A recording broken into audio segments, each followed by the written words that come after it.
সায়নী ঘোষ কি বলছে শুনুন। বলছে নওশাদ সিদ্দিকী কোনো কাজ করেনি 5 বছরে, শওকত মোল্লাকে জেতাতে হবে। শুনে নিন কি বলছে, একটু ভালো করে শুনুন। আপনি কাকে বেছে নেবেন? নওশাদ সিদ্দিকী বিগত 4 বছরে ভাঙড়ের জন্য কি কি করেনি সেইগুলো পৌঁছে দিতে হবে। শুধু বাড়ি বাড়ি গিয়ে আপনার এটা হয়ে যাবে ওটা হয়ে যাবে বললে হবে না, তার সাথে আপনাকে বলতে হবে যে বিগত 4-5 বছরে এই কাজগুলো হওয়ার কথা ছিল। উন্নতি হয়েছে তোলামূল দলের নেতাদের, যারা মাছ কাটতো, বিড়ি খাওয়ার পয়সা জুটত না, তারা এখন খাচ্ছে গোল্ড ফ্লেক। বাংলা খাওয়ার পয়সা জুটত না, চুল্লু খেত, তারা এখন খাচ্ছে সিগনেচার। বুঝতে পারছেন?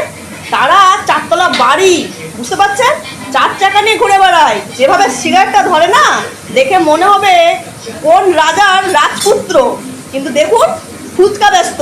এই তোলামূল দল করে না, চুরি করে, সাধারণ মানুষের টাকা চুরি করে এরা বড়লোক হয়েছে।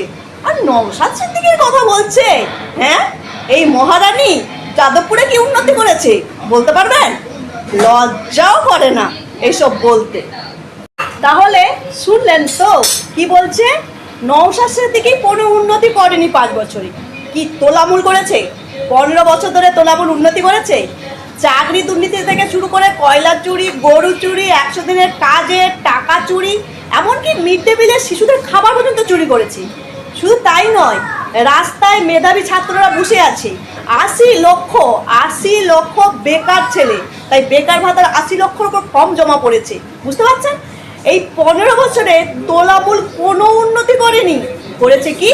উনি নওশাদ সিদ্দিকী নিয়ে বলেছে। তা যাদবপুরে কি উন্নতি করেছে এই সায়নী ঘোষ বলতে পারেন?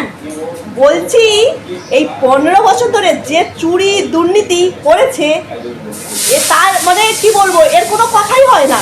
উন্নতি হয়েছে, এই তোলামূল দলের নেতাদের উন্নতি হয়েছে, তাদের নিজেদের উন্নতি হয়েছে, বাড়িঘর হয়েছে, গাড়ি হয়েছে।